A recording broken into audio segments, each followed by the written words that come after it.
Estamos aqui com mais um episódio do Pode Falar Aí, com Suzana Ornelas e um super convidado, que já não é a primeira vez que a gente traz ele aqui. Nós tivemos aí um probleminha técnico, e aí a gente tem a honra, né, Su? De tê-lo novamente. De tê-lo, né? Nosso professor Pestana, Luiz Pestana. Ó, muito obrigada e desculpa. Desculpa por fazer você vir aqui a segunda vez. Pode queimar a fita outra vez. Que Pode. Agradecemos muito você Imagina. fazer o convite novamente. A Não, sem problema. gente fica sem graça por conta da sua agenda, mas assim, receba com muito carinho. Muito obrigado. Muito carinho, tá? Agradeço. Muita bondade. Não precisava, né?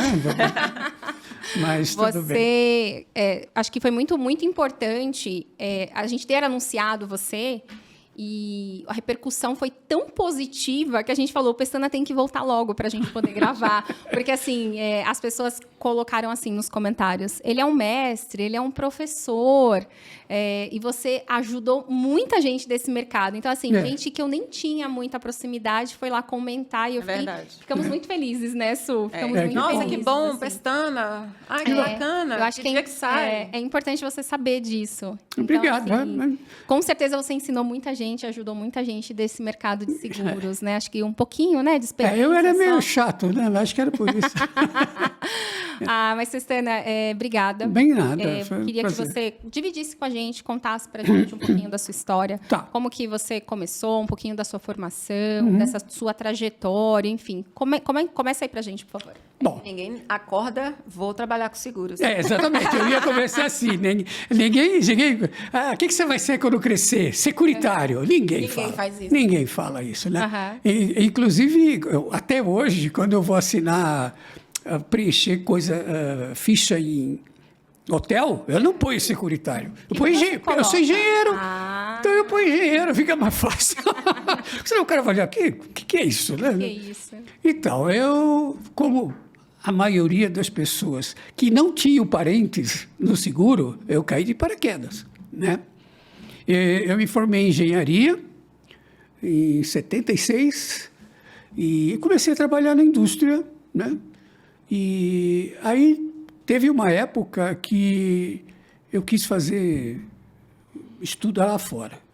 Eu era solteiro ainda, não tinha nada. Aí fiz um application para uma universidade nos Estados Unidos e me aceitaram para fazer mestrado e doutorado em engenharia aeroespacial. Nossa. Negócio massa, né? Falei, aí juntei minhas economias e tal, mas eu contava que como eu era bom de bola, eu jogava futebol legal. E eu falava, eles estavam começando no futebol naquela época, eu falei, eu vou ganhar uma scholarship, uma bolsa para jogar futebol e tal, tá bom. Fui. Cheguei lá, fiz matrícula, tal, entrei lá, matrícula não, fiz a integração no começo e tal. E aí quando eu fui perguntar sobre scholarship, né, pela bolsa de estudo, me falaram, não, a bolsa de estudo é só para graduação, para pós-graduação não tem. Eu falei, Quer dizer, você, depois que chegou lá... eu fui. Quer dizer, na juventude a gente conta com as coisas, às vezes, sem ver direito, né? Então, cheguei, liguei para meu pai falou assim, volta? Vai fazer o quê aí? Você vai ser um engenheiro desempregado, mas fica aqui em casa, tal, não sei o quê. E foi o que eu fiz. Aí, na época não tinha headhunter, essas coisas, que tinha era agência de emprego, né? Era comprar Estadão no domingo, pegar e ir lá atrás. E numa dessa eu mandei currículo para um monte de gente e tal, e uma agência de empregos me ligou. Se eu estava interessado, se eu podia ir para uma entrevista em São Paulo, tal. Eu morava em Santos, né? Eu estava em Santos. E aí fui para São Paulo e eles falaram, olha, é uma seguradora que está querendo um engenheiro, mais ou menos recém-formado, como você, para implantar uns negócios aqui diferentes, tal, que tem nos Estados Unidos, babá. Falei, tá bom, foi. E me contrataram. Eu fui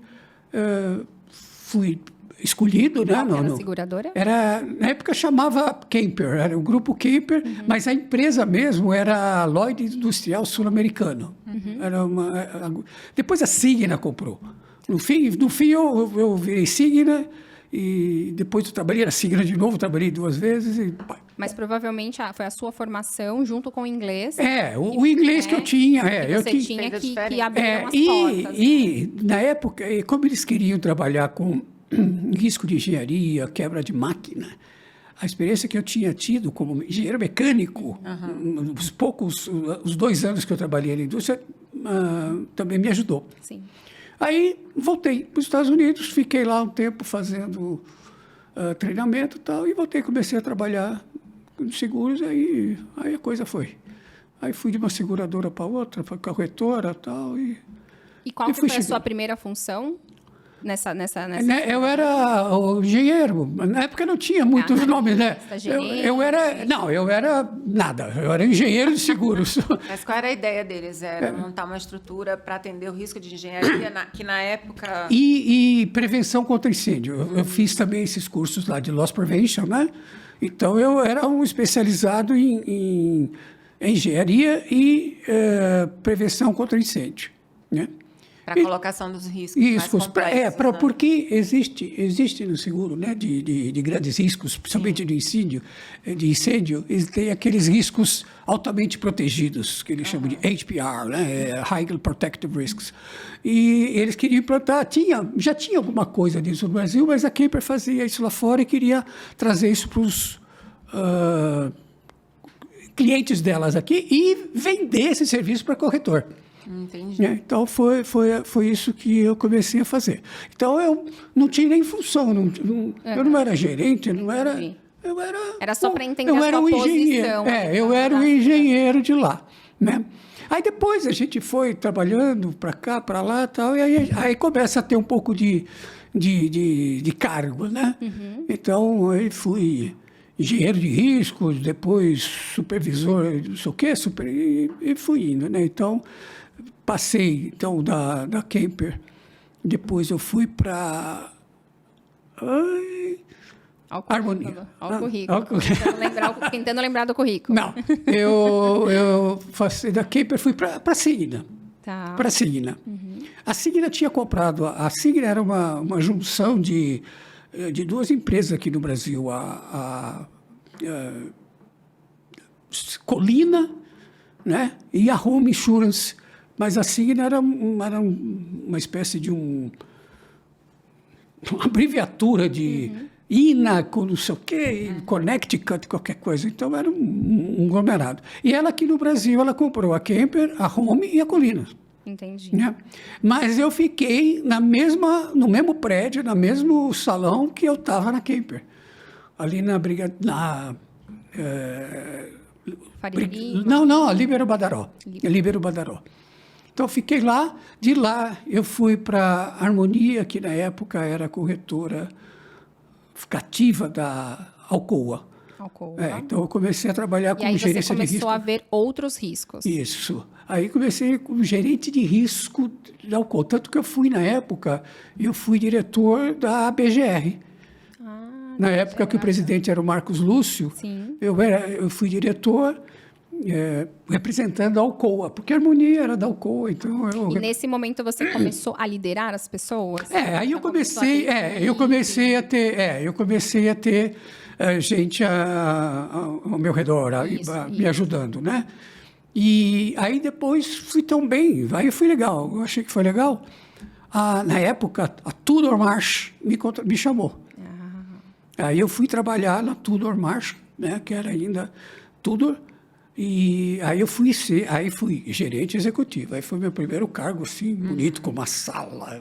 Nossa, naquela época tinha sala com móveis, assim. Verdade. Na época de Natal, eu punha uma arvinha de Natal, assim, cheia de cartão que a gente recebia. Exibição banana, era bacana.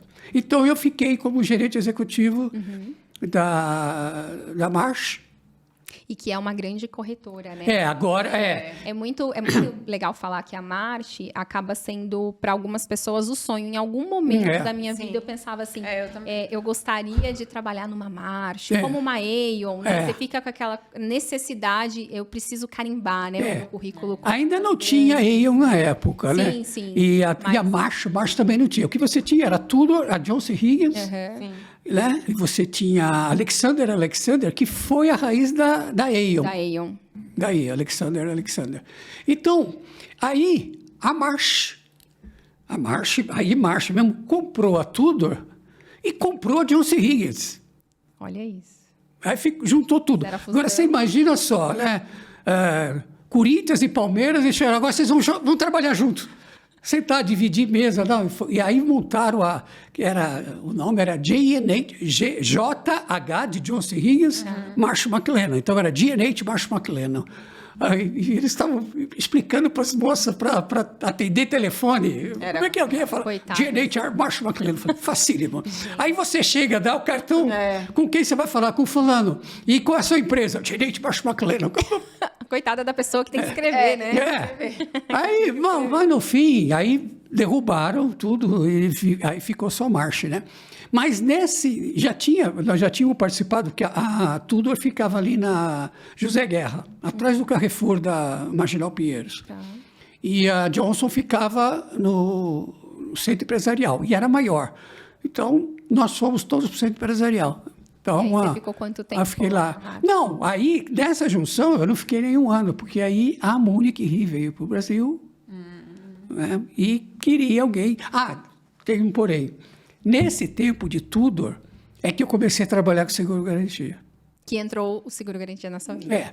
Porque eu era gerente. Você nunca tinha ouvido falar do seguro-garantia? Não, eu tinha. Na época que eu estava na Kemper ainda, eu lembro que eu li alguma coisa, e o diretor lá tinha passado para eu ler, que era o Garantia de Obrigações Contratuais, era o famoso GOC.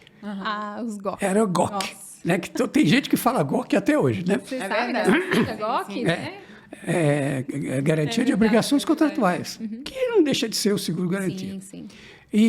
Mas eu não cheguei a fazer nada, mas ouvi falar na época. Sabia que existia, né? E aí o que aconteceu? Na Tudor ainda, enquanto era Tudor ainda, não tinha nada de Johnson Higgins na época, começou a ter o seguro-garantia, mudou alguma coisa na lei, e começaram as privatizações e a Lei 8666. Sim. Que era a lei que começou a aceitar o seguro-garantia para grandes obras, etc. e tal. Nessa época... Para licitações, né? A Odebrecht, ela tinha muitas obras no exterior, né? Já tinha, e ela contava, porque lá no exterior tinha o surety, fazia tudo, e ela contava com o auxílio da Marsh, lá fora, para colocar os riscos de seguro-garantia dela lá. E através, eles tinham uma corretora cativa, né, que era, na época chamava, depois ficou o OCS, mas na época era a FEL, que era Fundação Emília Odebrecht, que depois virou OCS, que era a Odebrecht Corretora de Seguros. Agora tem outro nome, nem lembro mais. Mas aí o Marcos Lima, que era o presidente da FEL, e queria colocar as obras, fazer com que as obras da Odebrecht no Brasil também tivessem cobertura de seguro-garantia, por todas as vantagens, né, que tinha, ele foi procurar a Marsh no Brasil. Sim. Né? Aí foi conversar com o presidente, o Sr. Michael Little, na época, e explica daqui, explica dali. O Sr. Michael Little estava entendendo bolhufos, né? Aí ele disse, Michael, me conta, para que você quer esse seguro aí, porque, como é que funciona e tal. Ele falou, não, nós temos obras de engenharia, grandes obras de engenharia, né, e os contratos, e precisa disso. Engenharia. Tá bom, aí ele pegou, acho que, imagino ele pegou a folha ali e falou, o Pestana é engenheiro. Vai ser... Chama o Pestana aqui. Põe essa batata quente na mão do Exatamente. Pestana, ele vai resolver. Aí eu subi, né, que tinha 2 andares, subi lá na sala dele, conheci o Marcos Lima, que eu nunca tinha encontrado, e aí começamos, comecei a entender como funcionava o seguro-garantia, comecei a ver isso um pouquinho mais de perto. Sim. E entrei. Aí nessa época, então, tudo, além de eu ter uma equipe de engenharia? Não. Eu tinha equipe de executivo, account executives, né? Eu era gerente de uma equipe de... Técnica, comercial. Exatamente, né? Mas todos passavam para mim o que era de garantia. Porque eu era o único que estava treinando. Foi ali que você se tornou referência. Isso, né? aí... Começou ali, não, a referência veio daqui a pouco. Quando a Tudor, desculpa, Tudor não era mais. Quando a Munich Re veio para o Brasil, porque o mercado ia abrir, isso foi no fim de 97, fim de 97, que eu estava ainda na marcha e tal. Aí, no começo de 98, o camarada que cuidava de seguro-garantia na Munich Re do Brasil, né, saiu e foi para a Swiss Re, o Henrique. Aí eles ficaram a pé e tal, aí eu fui para lá. Então, eu fui para a Munich Re para cuidar de seguro-garantia. E, na época que precisava de muita capacidade, porque você tinha todas as obras das concessões que estavam começando, do governo, do programa de desestatização do Fernando Henrique. E a gente está falando de uma época de monopólio, né? Do monopólio do IRB ainda. Né? A Munich Re estava aqui como outras resseguradoras vieram, porque ia abrir o mercado. O mercado ia abrir em 98, 99. Aí entrou o Madin lá, não foi, mas aí já estava.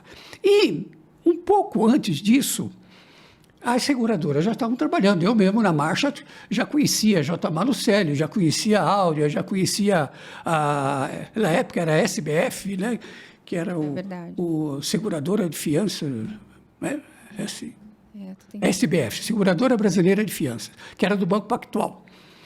E a gente começou a fazer tal. Então, eu já conhecia o mercado, conhecia alguma coisa. Então, isso ajudou na Munich Re a eu me estabelecer. E, com essa demanda muito grande, o IRB não tinha capacidade.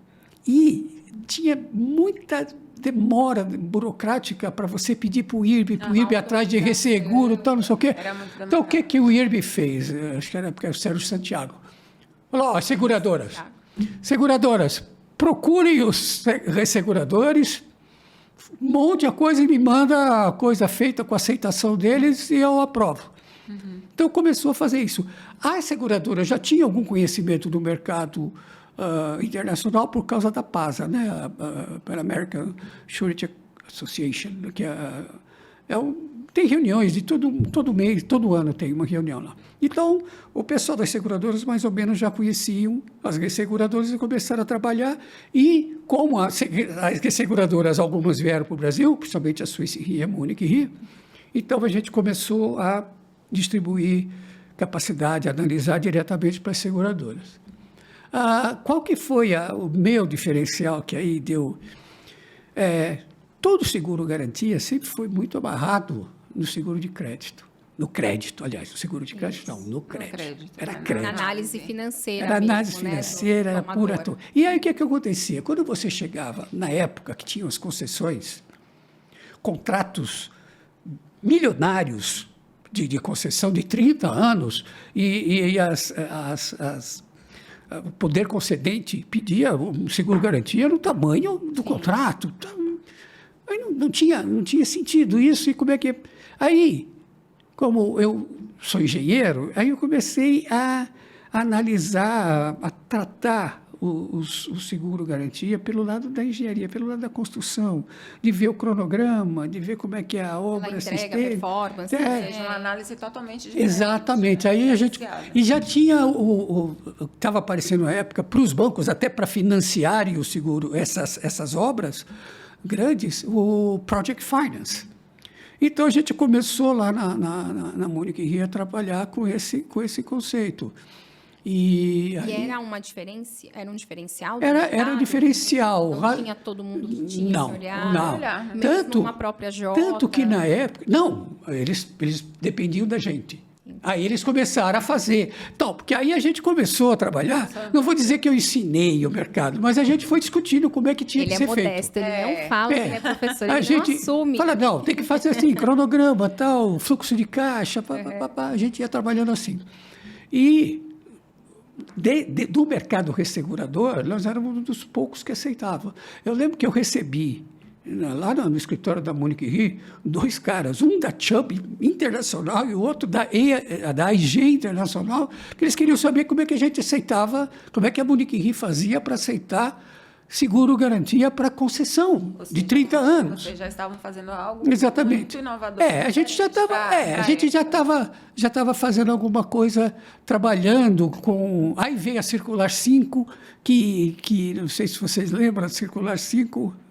Não sei se eu não lembro. Olha. A Circular, porque o seguro-garantia é o seguinte: o DNR, os poderes concedentes queriam uma apólice de seguro-garantia por 30 anos, 25 anos, que era o ano. Não dá. Isso assim não dá. Sim. Aí começamos a trabalhar, aí na época o Possiede, ele era presidente da comissão de seguro-garantia da FENASEG. Ele foi a Brasília, tal, conversou isso. E a gente, quer dizer, a gente não.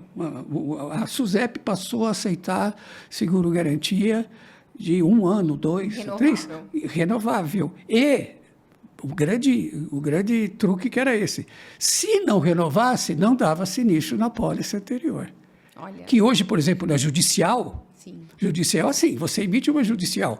Se a pólice vence e o tomador não consegue botar outra garantia, o juiz declara sinistro na pólice anterior. É o normal. Aí, na época, tinha muita política no meio, muita necessidade de fazer com que as privatizações funcionassem. Né? Então, tudo conjuminou para que a SUSEP criasse a famosa Circular 5. Agora, até voltando a um episódio que a gente teve essa semana, e ainda tem pessoas que têm esse entendimento, que a pólice ela tem que perdurar pelo tempo do processo. A gente recebeu... Tem advogado que pensa isso até hoje. Uma pólice com 19 anos, ou foi 20 anos. Aí eu disse, gente, não existe, não tem como. Não existe. Não existe. Então, aí isso tudo foi o princípio de uma nova era do seguro-garantia no Brasil. Né? Foi aí que você carimbou, então, o seu nome mesmo. Eu tinha um puta sobrenome. Como referência no Garantia. Mas eu tinha um bom sobrenome, né? Eu era o Pestana da Munique Ri. Luiz Pestana Munique Ri. Então, Não, por quê? Porque a Munique Ri, na época, começou a aceitar coisas, porque a gente fazia um estudo diferente. E outra coisa, a Tânia começou a trabalhar comigo, nós trabalhamos juntos um bom tempo, e nós passamos a ter uma correspondente na Alemanha, em Munique, a Micaela. Mercado Garantia, todo mundo conhece a Micaela, né?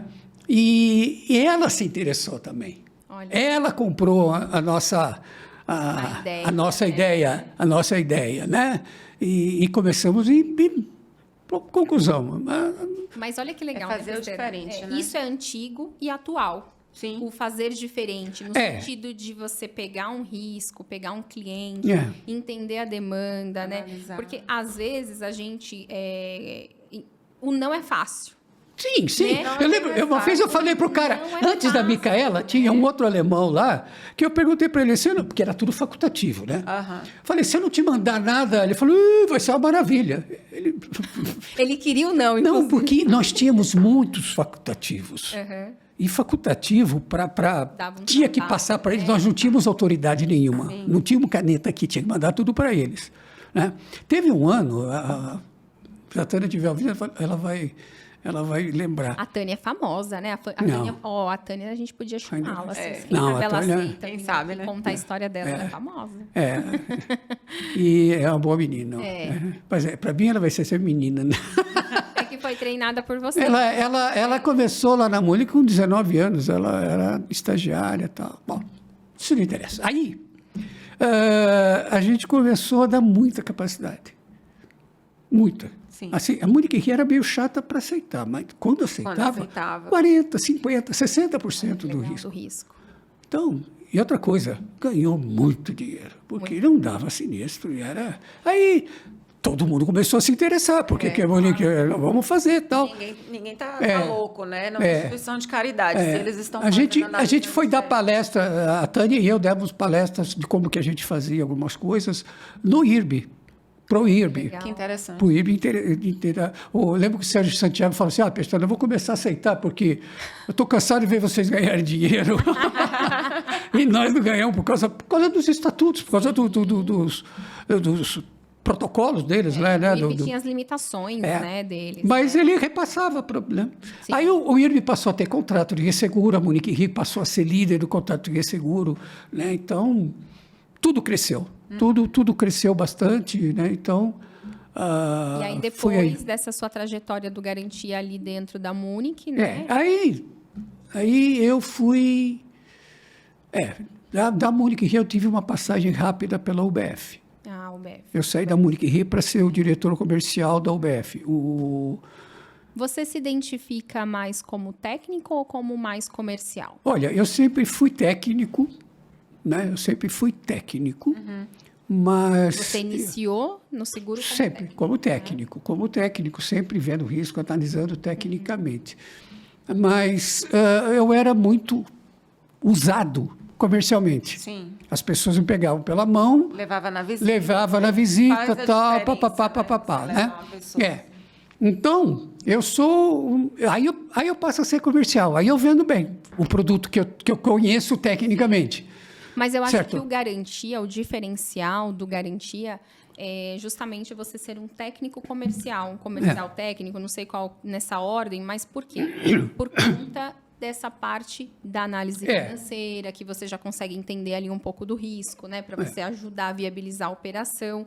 Mas eu acho que esse é o diferencial do Garantia. É a pessoa ser um bom comercial, ter ali habilidade com o cliente, mas também entender tecnicamente um pouco do risco, como que a seguradora vai olhar, né? Eu acho que esse é o diferencial do Garantia.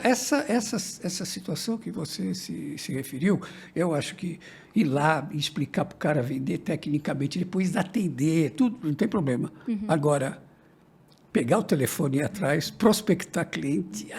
Não é muito a sua cara, a sua praia. Eu não conseguia vender rifa no colégio. Eu tinha uma vergonha, danada de pedir coisa. Porque o comercial tem que... Para você vender, você tem que pedir para o cara. Tem que pedir uma oportunidade. Você tem... Eu não...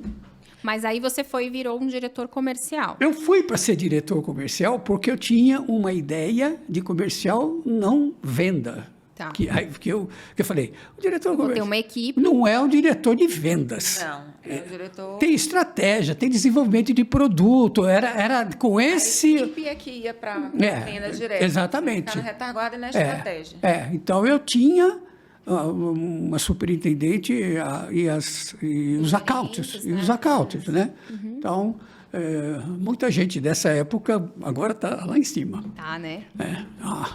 Mas, fala um aí pra gente. Fala um. Fala uma pessoa aí. Pode falar. Renata. Renata. Ela é a presidente lá. Na BMG, ela não chega a ser a presidente, mas ela é que resolve Renata tudo. Oliver. Renata Oliver. Ela é bem conhecida no mercado. A gente trabalhou junto 2 vezes, da minha primeira passagem e da minha segunda passagem pela UF. Ela é referência. O Cimiton também. Cimiton também trabalhamos junto. Você acha que a pessoa que começa como técnico, né, na seguradora, ela tende a ser um comercial muito melhor do que você já entrar como comercial e não saber nada da técnica? Eu concordo com você, porque existe... E sempre, todas as seguradoras que têm um departamento comercial, um departamento técnico, brigam um pouco, né? E os chefes gostam dessa briga. Não, é bom brigar, tal, não sei o quê. Por quê? Porque o técnico sempre fala, não vende abacaxi, não me traz. Eu lembro que aí depois que eu fui para a UBF, passei pela J. Marucelli, né? Montamos lá a resseguradora e tal, e depois eu fui para a UBF já na transição para ir para voltar a Swiss Re Corporate Solution, que é hoje. Depois da UBF que você foi para a J? Foi. Da minha primeira passagem, eu fiquei 10 meses. Quando eu saí da Munique Rio, eu fiquei 10 meses como diretor comercial, porque eu tinha essa ideia, mas não estava funcionando muito bem. Não estava funcionando muito bem e tal, não deu certo, eu saí. E aí, como a J, o Alexandre tinha já... o projeto da J. Projeto da JRI, me chamou, mas não me falou nada que era para isso. Ele falou que que ele queria que eu preparasse a J. Marucelli para a abertura do mercado. Para trabalhar com mais resseguradoras, porque os sistemas, tudo isso, era tudo só IRB. Inclusive, eu acho que vale a gente contar como a gente se conheceu. Pode. Posso Pode. contar? Você conta. Essa história é boa. Eu trabalhava na J. Malucelli como subscritora e lá não tinha salas, né, para diretoria. Ele tinha um sistema assim, uma mesa aberta, sentava todo mundo junto na mesma baia. E aí o Pestana sentou exatamente assim na minha frente. Assim, que nem nós estamos agora. Só que era mais estreitinho. Era né? bem mais perto, a gente ficava se chutando. Chutando né? uma da mesa. E aí eu lembro que falaram assim pra mim, olha, tá chegando uma pessoa muito importante, ele por enquanto não tem sala, ele vai sentar por aqui. E eu fiquei, assim, preocupada, né, porque é uma pessoa importante, como que eu vou falar com ele? Mas assim, eu fiquei meio assim, mas eu falei assim, bom, é uma pessoa, né, é uma pessoa igual a mim. Carne e osso, né? E aí eu vou tratar ele normal aqui. E aí, numa dessas nossas conversas, a gente marcava com a galera, vamos almoçar onde? Aí ele vira pra mim e fala assim, e onde você vai almoçar? Aí eu fiquei até envergonhada, porque eu falei assim, eu não vou falar pra ele que eu vou comer no McDonald's, né? Qual a chance dele querer ir? Aí eu falei, eu vou no McDonald's. Aí ele, posso ir junto? Aí eu fiz assim, nossa, e eu pensando, né? Ele é tão importante, como que ele vai no McDonald's comigo, né? E ali eu falei assim, ali quebrou para mim todas as barreiras que às vezes as pessoas de fora criam, né? Sobre a pessoa, sobre cargo, função, né? E que você era um cara extremamente acessível. Nós comemos muito do McDonald's, porque você adora hambúrguer, batata frita, ele gosta dessas coisas. Eu sou meio junk food mesmo, né? A gente ia sempre ali no shopping Aibi, isso, no Iguatemi. Iguatemi, nós vivíamos lá, né? Comendo muito McDonald's. E ali eu falei, cara, você vê, né? Às vezes as pessoas vão colocando, né? Criam rótulos, né? E aí você não se permite conhecer. E aí a gente criou uma grande amizade, né? Foi muito legal. E sacanearam comigo uma vez, né? Também, já que é para contar a história. Conta. A gente foi no McDonald's e como eu trabalhava, todo mundo trabalhava de gravata. Na hora que você vai comer um sanduíche que vai pingar, você protege a gravata e põe para dentro da camisa, assim, né? É normal fazer isso. Pra não sujar. Aí eu fiz assim. Aí estamos indo, já tínhamos almoçado, estamos saindo, andando pela Faria Lima. Inteirinha. Né? Imagina assim. Aí o que eu vi que eu estava, que sacanagem, vocês podiam me avisar que eu estava pagando esse mico? Ninguém me avisou. Acho que a gente pensou assim, queriam me sacanear. Ele, né? Vamos trollar ele mesmo, deixa ele pagar esse mico. E assim não, foi, mas né? a gente brincou, foi legal, foi muito gostoso aquela época. Foi o que me aproximou dele foi a simplicidade dele, assim, né? E eu lembro que eu perguntava muitas coisas assim, Pestana, aqui que você talvez não lembre, mas eu perguntei assim para ele, Pestana, o que você acha que vai me fazer crescer nesse mercado? Teve uma palavra que você falou e eu nunca esqueci. Aprenda o inglês. Porque naquela época, o inglês era um grande diferencial na seguradora. Então, ele falou assim... Hoje deixou de ser diferencial. Hoje é obrigatório. Mas naquela época, era um diferencial. Era diferencial. Tanto que você contratou a Paulinha, que ela não sabia nada de seguro e resseguro, mas ela falava inglês. Lembra? Isso. Da Paulinha, a Paulinha Isso. Dias. A Paula Dias Moura. Acontece. E depois Consegue pôr no teve outra pessoa que a gente contratou também. A Maia. É verdade. A Maia também. Que também, por causa do inglês. E ela falava alemão também ainda. Aí melhor ainda, né? Também, né? Bom, ela está na Suíça. Bom, a Paula está em Munique. Tá. Ela é assistente do presidente da Allianz Re. Da Allianz Re. E a Maia está em Zurique, desde sempre também, na Partner Re. Então... Ele não assume que ele é professor, mas olha quantos alunos ele tem. Gente, o Pestana, ele tem muito aluno. Muito aluno. É verdade. Espalhado por aí. Continua. Então, aí montamos a J. Malucelli Re, trabalhamos... E aí eu recebi o convite para voltar para a UBF, porque a Swiss Re estava comprando a UBF. Definitivamente, ela tinha uma participação e eu precisava de alguém lá para ajudar na integração, etc. Porque o Foz, que era o presidente, ia se aposentar e tal. Então, eu fui para lá. E o que eu ia contar? Que era esse negócio que você falou da briga do comercial com o técnico, né? Que lá na Corporate Solution, que a UBF mudou um pouco do tempo que eu fiquei na J, a UBF mudou bastante. Então eu encontrei lá um comercial muito flexível, assim, que queria vender tudo. Eu falei, olha, E o que acontece? Começa a sobrecarregar o subscritor. Sim. Porque ele começa a analisar coisa que não vai dar certo, que não vai acertar, e deixa, às vezes, para trás uma coisa Negócios boa que que acaba realmente sendo feito por outra seguradora. Aí eu vou defender o comercial. O comercial tem meta, coitado. Não, Eles então. querem vender, né? Então, mas então, por isso que eu digo, quando você vende com conhecimento técnico, você já vende a coisa certa. Então, o exemplo que eu dava era esse. Nós vendemos suco de frutas. Qualquer fruta, qualquer embalagem, qualquer volume, tá? Não me venha com uma oferta de comprar cerveja. Eu não faço cerveja. Entendeu? Então, para que os vendedores, para os comerciais, não trazerem para casa, já barra lá na porta. Mas Porque aí, sabe deixa eu que... te fazer uma pergunta. Fale. Perfeito que você colocou. Mas como a gente... Porque hoje eu ainda vejo muito isso, tá? Essa guerra entre o comercial de seguradora Existe. e da técnica. O que você acha que dá para se fazer para minimizar isso?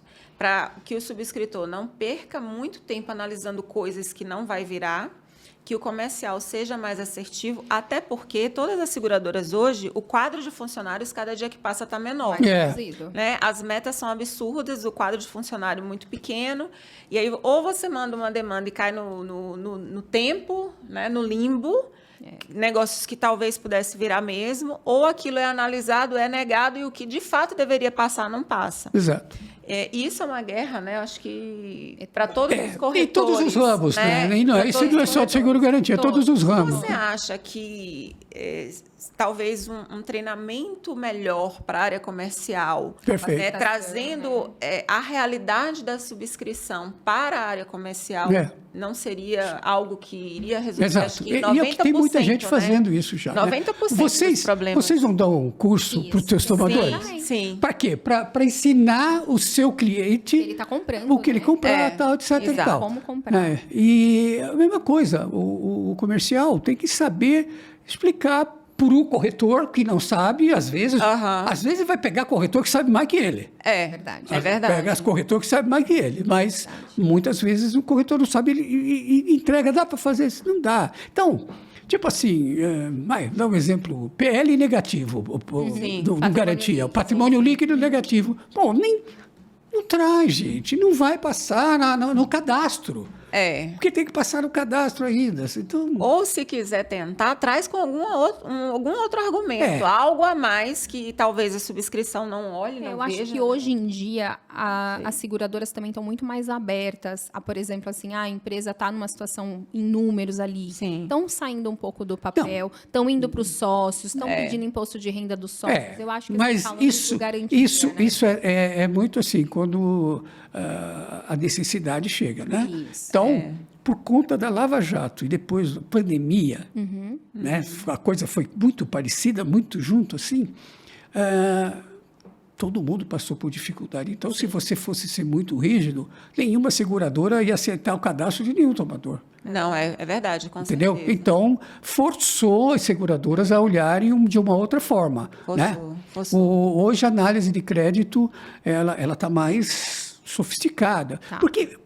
Mas também não era difícil, não é difícil você acreditar por que era. Porque quando abriu o mercado, toda seguradora parou de ter o IRB. Sim. Exato. Cada um tinha que ter o seu. Negociar, né? E no IRB era assim, classe A, B e C, ABC, ponto, a taxa é essa. isso mesmo. Queres, não queres, dizes, né? Como dizem lá. Exatamente. Então, todo mundo começou a ter que ter o conhecimento, ter o funcionário que soubesse fazer. Quem é que ia fazer a tal da análise de crédito? Começaram a trazer de banco. Nossa. Então, os primeiros analistas de crédito, aliás, quase todos, até hoje, vêm de banco. E o que acontece? E a gente sempre escuta, a gente vende seguro, a gente não empresta dinheiro. A análise tem que Mas, o que acontece? Todos esses sistemas de cadastramento de scorecard, classe A, classe A, B, C, Sim. D, small mais, BB, né? Então, era de banco. É um cartesiano de banco. E o que fazia? Pegava aquela cartilha de taxa e trazia. E passava. E todas as seguradoras passavam a seguir aquilo. No começo foi indo. Mas aí o que aconteceu?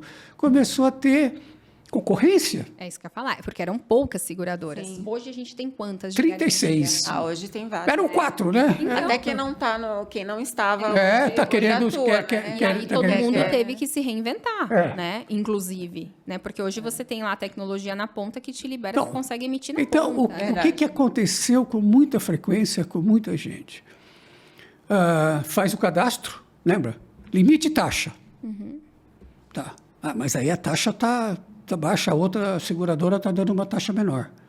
Aí o comercial vai para o técnico, conversa tal, aí leva para a diretoria, comitê tal, abaixa a taxa. Então, e tudo isso sem um critério técnico. Eu sempre pergunto e ninguém me responde. Como é que você chegou nessa taxa? Como é que você fez essa tabelinha da taxa? Por quê, né? Que- Baseado em quê? Porque lá atrás, os bancos faziam isso com a perspectiva de você ter inadimplemento do cara que recebia o dinheiro emprestado. Então, ele tinha um mundo, tinha quanto que ia dar, tal. Então, o que os caras fazem até hoje. Pô, os juros estão subindo porque a inadimplência está alta. Então, Exato. o banco faz conta. Sim. Agora, na seguradora, ninguém fazia conta. Pegava uma taxa... E pronto. E hoje, até hoje, a taxa virou Isso que eu ia te falar, existe uma commodity. grande prostituição de taxa Exato, hoje, né? Pessoal, é. assim, a gente vem sentindo muito Muita, muita coisa. A gente estava conversando com um cliente na semana passada que há um ano atrás ele tinha uma taxa de 0,39, 35. Hoje ele está com 0,19. É uma um diferença ano. muito grande. Né? Tudo isso porque não tem base. Não tem critério, né? Como você falou. Não tem um critério específico que te justifique. Cada um tem o seu, E né? se você não fizer, você perde negócio. Isso. Acaba perdendo. Perde. E aí não é só no seguro garantia, não. Acho Não, que todos os não. anos. Todos os Nossa. anos. Eu vim de uma escola que foi a Royal Alliance, né? Que, quando eu iniciei mesmo em seguradora, foi a primeira grande seguradora que eu trabalhei.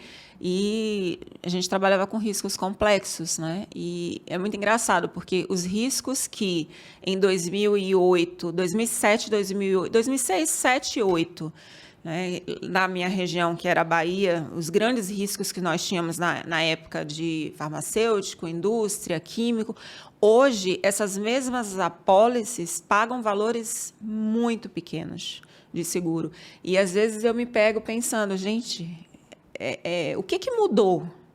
Você né? começa a pensar se vale a pena você entrar nessa Vale a pena concorrência. entrar né? nessa briga, né? O que acontece exatamente, como você não tem um feeling, né, disso, ninguém tem uma... Bom, Não. até do outro dia, as seguradoras não tinham nenhum atuário. Sim. Não tinha atuários. E poucas têm, né? Eu acho que são poucas, né?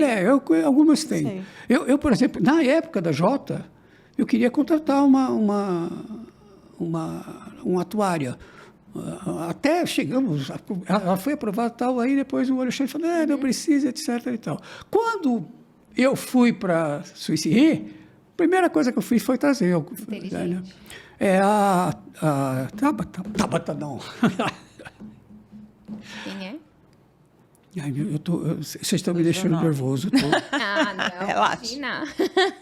Ela vai, Camila vai ficar... Desculpa, Camila, eu esqueci seu nome. Camila Davolio. Ela está agora na Berkeley.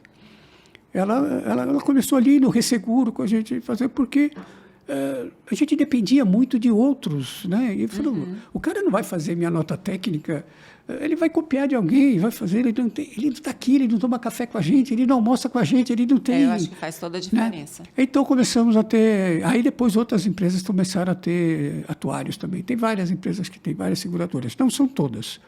Né? E também são poucos atuários que... Todo atuário, antigamente, formava para trabalhar em vida e previdência. Sim.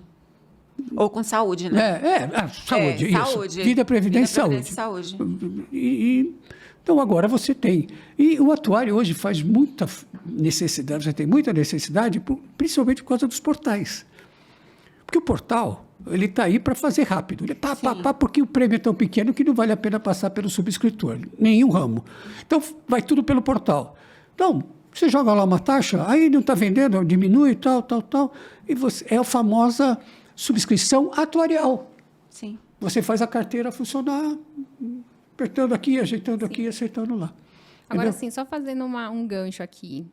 Você sempre, sem querer polemizar, eu vejo que você contratou muitas mulheres, né? Muitas mulheres. Como que você enxerga hoje a mulherada na liderança, assim, né? Porque eu contratei ela. Porque eu treinei. Você tem que falar que é porque eu treinei. Eu treinei. Não, tem que falar que é porque eu treinei. Você falou para não ser modesto. Então. Não é. Eu acho o seguinte. Como que você enxerga a mulherada nessa posição hoje? Vamos falar do ponto de vista técnico. Isso é uma coisa que eu vi. Tá. A mulher, ela é mais ponta firme. Ela não. Olha aí. Não. Que orgulho. Com as pessoas com quem eu trabalhei, eu posso dizer isso. Sim. Nós, homens, Você sempre sempre... se surpreendeu com A gente sempre quer, não, vamos tentar, tal, não sei o quê. Eu lembro uma vez, na Múnich Rio ainda, eu estava querendo aceitar um risco, a Tânia e a Micaela...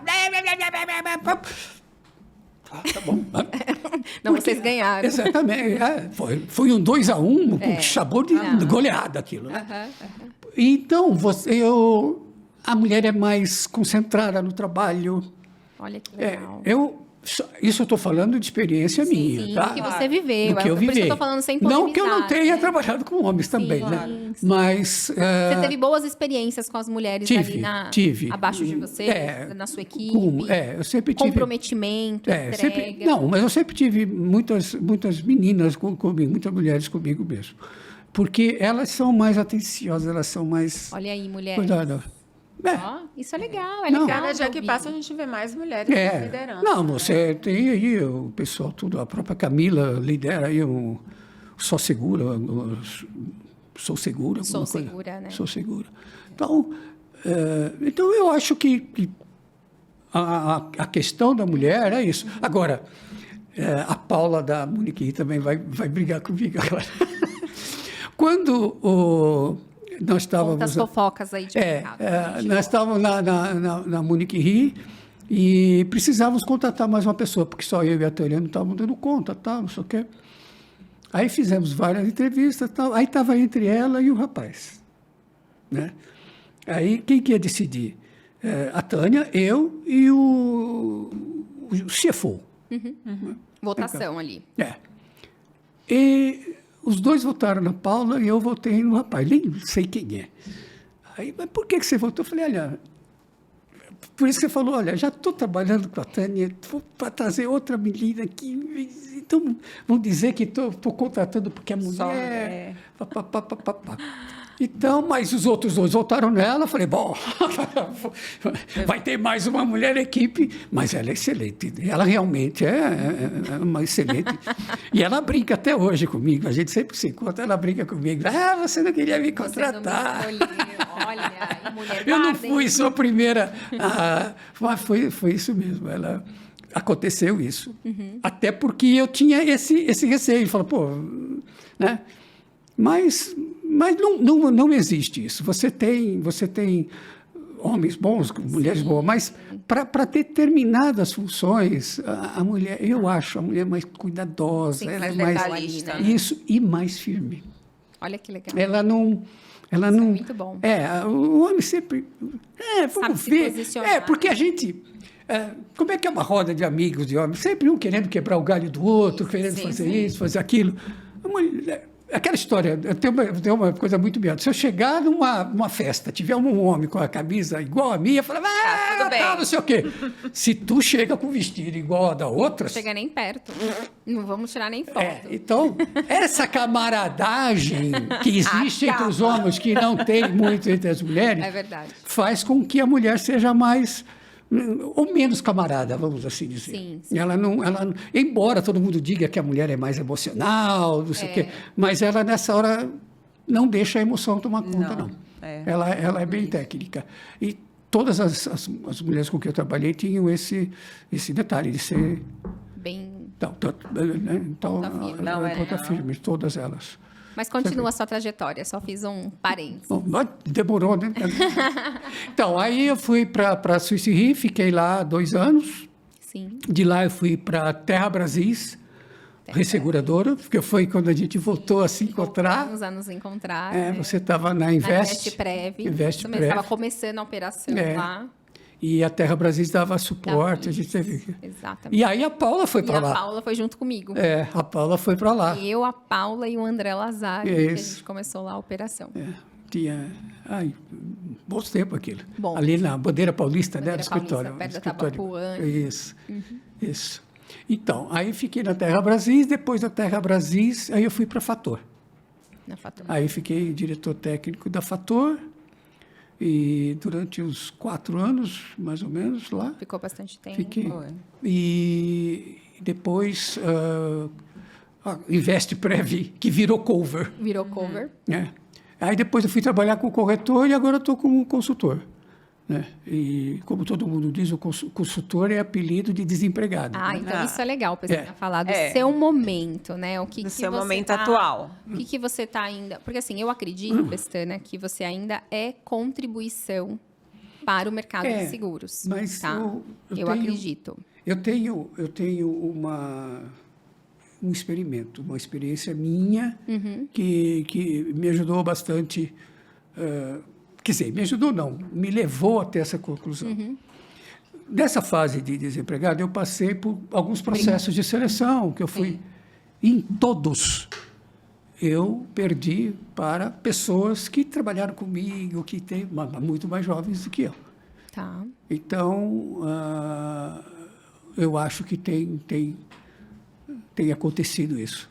Tá. Eu Eu não consigo acreditar em um prazo de validade, tá, Pestana? Tô É, falando mas da não, opinião eu- da Bianca, tá? a minha também, a eu gente não- também- mas tem muita tem empresa que, inclusive, não contrata mesmo, porque a pessoa com 65 anos é aposentada compulsoriamente. É regra da empresa. Bancos tem isso, seguradoras têm. A Munich Re tinha isso. Sim. O seu Manfred, que era o presidente da época, grande tempo que eu trabalhei lá, ele teve que sair porque ele fez 65 anos. Imagina, né? Mas não. Sim. Tem muita gente, muita empresa que faz Cada isso. um tem a sua regra, mas eu, particularmente, eu acho loucura. Você desprezar, né, uma mão de obra rica, um conhecimento, uma Mas trajetória, você ainda uma se história. vê no mercado de seguro? Eu me vejo. Você eu me ainda se vejo. vê, Eu você tenho, ainda- eu tenho estou procurando, eu tenho trabalhando, eu tenho fazendo, eu estou fazendo agora um trabalho com uma seguradora, mas Eu não acho que isso é não, importante, gente. O Pestana, com o conhecimento que ele tem, eu não preciso nem falar do currículo dele. Exatamente. É você se dispor para o mercado, porque às vezes, Pestana, as pessoas nem sabem que você está disponível para o Tem mercado. isso também.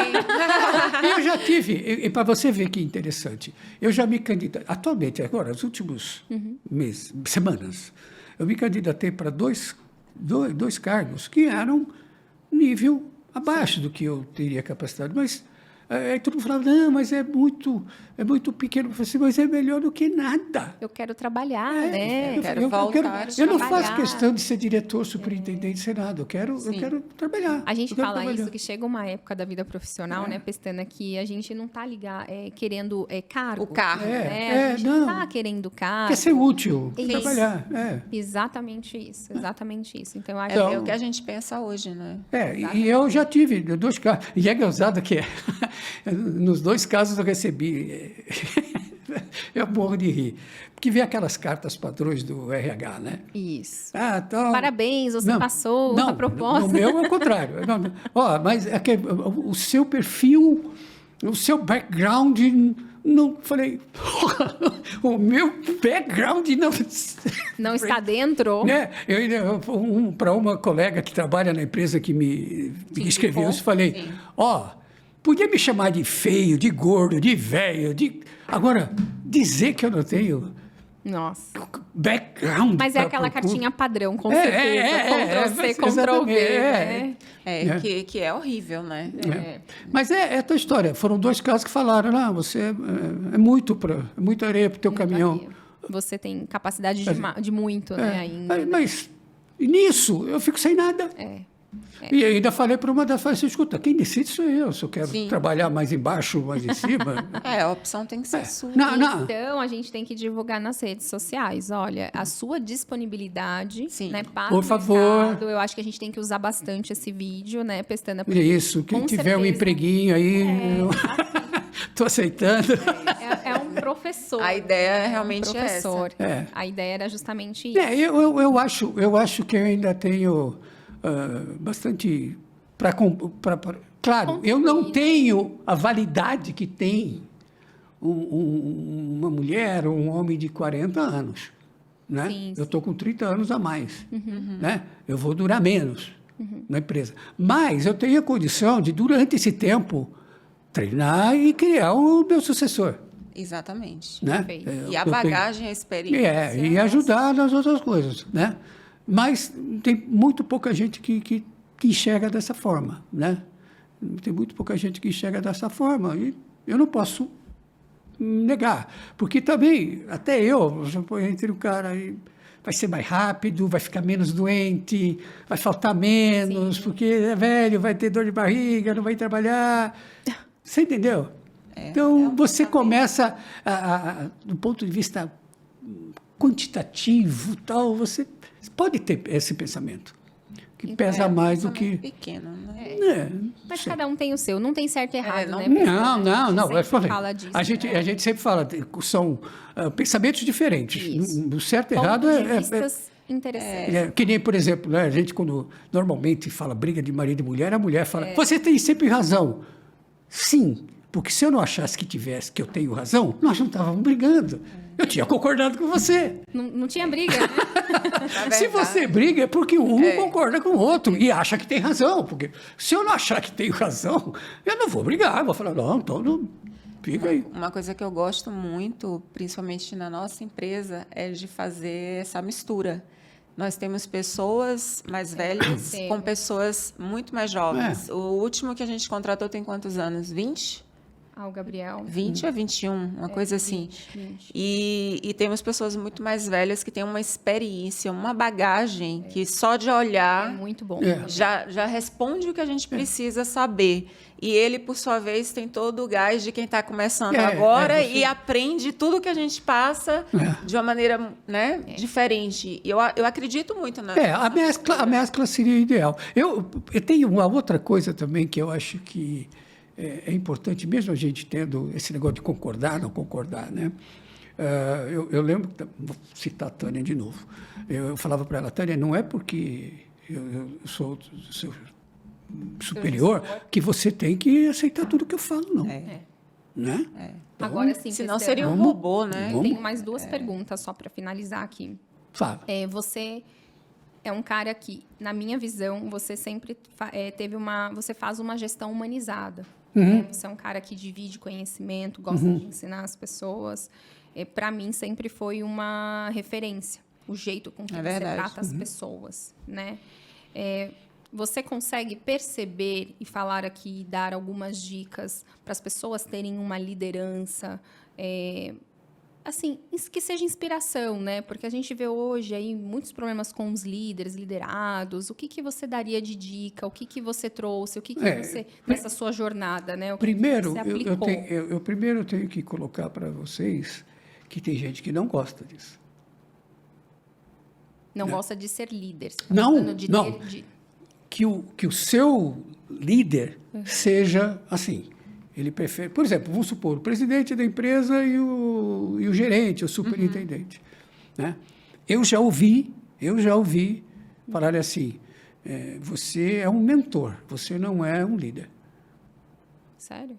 Acha que você é bonzinho demais? Nesse Exatamente. sentido que você está E, falando? bom, o que me falaram foi isso, você é muito bonzinho, eu queria ter um chefe como você. Nossa. Quase o que eu respondo, falei, eu também. Pois é, eu também, chefe. Eu também. Mas me contive e não falei.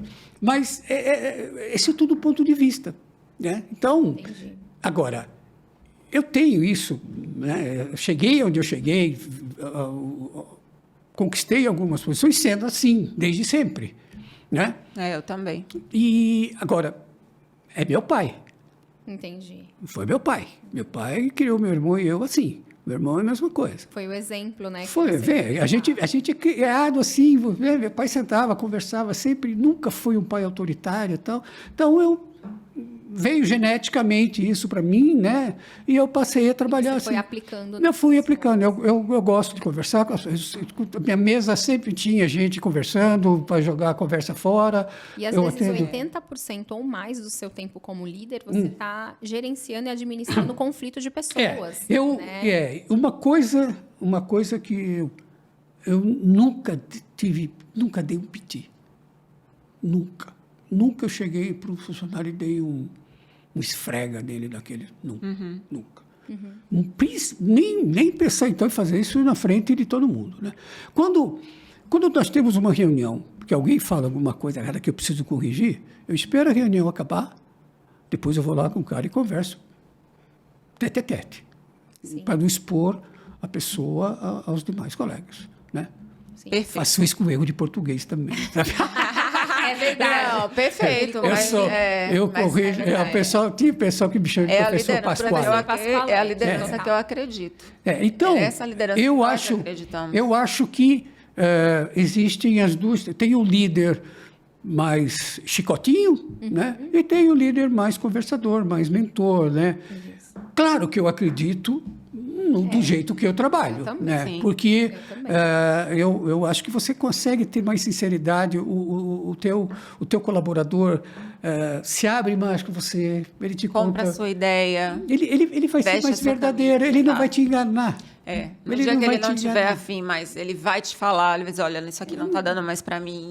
Exatamente. Porque se não é tua história. Você ser muito assim durão é candidato a ser enganado. Sim, total. Você vai conseguir resultados, tal, pode ser. Mas você é mais candidato porque o nego não vai falar com você. Ele não vai se abrir. Vai seguir as regras por medo, né? E, principalmente, ele não vai te trazer uma inovação. Uma ideia que ele teve. Ele falou, eu não. Vou falar. Mas, Pestana, não dá para dizer que você errou. Porque olha essa história que você construiu, né? Então, assim, eu acho que essa parte, ser mais mentor, ser mais o professor, realmente, eu acredito que é o que funciona. Pode ser o que a maioria não goste hoje, pode ser que as pessoas mudaram os nomes. É que hoje tem muito aquela meritocracia, muita coisa, resultado, muito aquilo, né? E esquece de ver o lado humano da pessoa. Mas você é uma história de sucesso. Não é à toa a quantidade de comentários que a gente recebeu, né? Foi mesmo, então, eu tenho esse caminho, eu não me arrependo de nada, né? Então... Vai deixar um legado. E aí, para finalizar, aquela pergunta matadora. Pergunta de milhões. A gente já sabe, né, de toda a sua história. E como a gente vai eternizar aqui, seus netos vão assistir, seus filhos, sua família também curtiu bastante lá que você vai estar falando aqui no podcast. O que você gostaria de deixar de mensagem? Pode ser para o mercado de seguros, para a sua família, para os amigos, enfim. O que você gostaria de deixar de uma mensagem de vida mesmo para alguém, para as pessoas? Eu acho o seguinte, como a gente conversou aqui, primeiro, ninguém é mais do que ninguém. Então, não trate uma pessoa com superioridade. Não, famoso, julgue o livro pela capa. Né? Sempre dê uma conversa, escuta. Né? É a coisa que eu acho que tem que fazer. Isso serve tecnicamente numa seguradora ou em qualquer outro lugar. Porque se você ouve, o cara lá de baixo ele te dá uma ideia que... Puxa, não passou isso pela minha cabeça. Verdade. Você aprende, Né? Então, você tendo mais diálogo, você dá liberdade para a pessoa também trazer ideias para você. Né? E do ponto de vista humano, a mesma coisa. Né? Você tratar as pessoas com igualdade, sem nenhum tipo de não vou dizer preconceito, que hoje em dia essa palavra está um pouco desgastada, mas sempre um pouco de pré-julgamento, né, de achar que isso ou aquilo. Né? Então, eu deixo, para mim, eu acho que a vida tem que ser assim, ela tem que ser aproveitada da melhor forma, mas respeitando muito as pessoas à sua volta, né, e tentando fazer com que não tenha... Se tiver discordância, como a gente tem... Sim. coloca. Se a pessoa Saiba colocar. não né? deu, tira o time. Fala, não, tá bom. Então, às vezes a gente concorda, né? O famoso, eu prefiro ser feliz do que ter razão, né? Sim. Às vezes você tem que fazer isso também, porque às vezes você quer explicar para a pessoa que é a tua opinião por causa disso, assim, mas a pessoa não... Então, também não vou criar uma briga, qualquer tipo de conflito por causa disso. Então, eu acho que a melhor coisa é isso, ser Pestana, Nossa, sem palavras. soft. nossa segunda aula com você, Pestana. Foi Só muito gratidão, muito obrigada. Obrigado. Gente, o Pestana é uma daquelas pessoas que a gente tem que guardar perto. Com certeza. Assim, Obrigado. fantástico, muito especial. É um professor, sempre está disposto a nos ajudar. Sim. Nós temos uma funcionária que é sua fã, disse que se eu não te desse um beijo, ela morria, que é a Rayane. A Rayane, ela me liga bastante. É sua fã, então, assim, muito obrigada, né, por tudo que você vem, né, colaborando, não somente Na Falaí, na Falaí, nossa mas corretora na também, corretora e para o mercado, né? como pessoa. Como pessoa. Então, assim, muito obrigada mesmo. Fica o recado, né? Pestana está disponível, gente. Vamos deixar aqui, ó, nas redes sociais. Não esquece de seguir a gente. Se inscreve no YouTube, ativa os sininhos. Vai estar tudo na descrição do vídeo, inclusive o Instagram do Pestana, o LinkedIn, tudo pronto para vocês seguirem. Muito obrigada. Obrigada. Obrigado, gente. Valeu. Obrigada.